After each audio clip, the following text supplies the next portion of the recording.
Hello everyone. आज हम लोग लीगल हिस्ट्री का एक बहुत ही इम्पॉर्टेंट टॉपिक डिस्कस करने जा रहे हैं जिसका नाम है सर हेनरी मैने। सर हेनरी मैने बहुत ही पुराने जूरिस्ट माने जाते हैं और इन्होंने काफ़ी सारी लीगल थ्योरीज दी हैं। इनमें से आज हमें उनकी एक जो बहुत बेसिक उन्होंने जो चीज़ बताई थी लीगल हिस्ट्री के लिए वो पढ़ते हैं। सर हेनरी मैने ने एक इवोल्यूशन ऑफ लॉ की का कॉन्सेप्ट हमें बताया था। उन्होंने कहा कि जो लॉ होता है वो टाइम के साथ इवॉल्व होता है।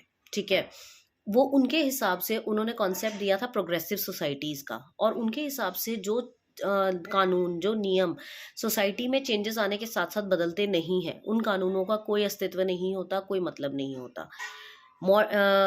According to Henry Maine, law must change according to the needs of society. Law society की नीड्स के हिसाब से चेंज होने चाहिए। He did not give any theory of relationship between law and society. उन्होंने लॉ एंड सोसाइटी के बीच में कोई थ्योरी या कोई रिलेशनशिप एस्टेब्लिश नहीं किया था। वो सिर्फ ये कहते थे, वो सिर्फ ये सजेस्ट करते थे कि law should answer the needs of people. Law को लोगों के नीड्स का आंसर देना चाहिए। ठीक है, and should change according to the time, place and needs of people.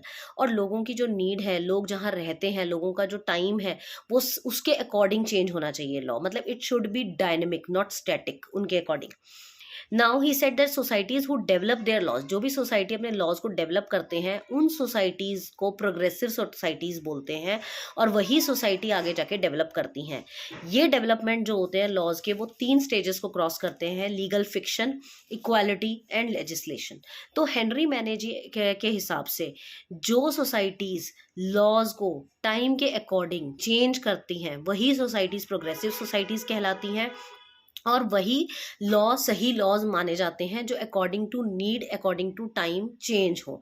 जैसे अब हमारे देश में है, बहुत सारे लॉज जो हैं ऐसे हैं जो पुराने टाइम के चलते आ रहे हैं। मैं आपको एक एग्जांपल देती हूँ। आज भी हमारे देश में कुछ ऐसी पनिशमेंट्स हैं, कुछ ऐसे क्राइम है जिसकी पनिशमेंट में 100-150 रुपए का फाइन लगता है। 100-150 रुपए का फाइन का क्या ही मतलब है, आप ये सोचिए। आज के टाइम पे पैसों की वैल्यू को देखा जाए तो 100-150 के फाइन का कोई मतलब नहीं है। मगर उन लॉज को बहुत पहले बनाया गया था जब 100-200 रुपए बहुत मैटर करते थे। तो उन लॉज को डेफिनेटली अब चेंज करना बनता है। अगर आप अभी उस लॉ को चेंज नहीं करेंगे तो उन लॉज का अस्तित्व खत्म हो जाएगा।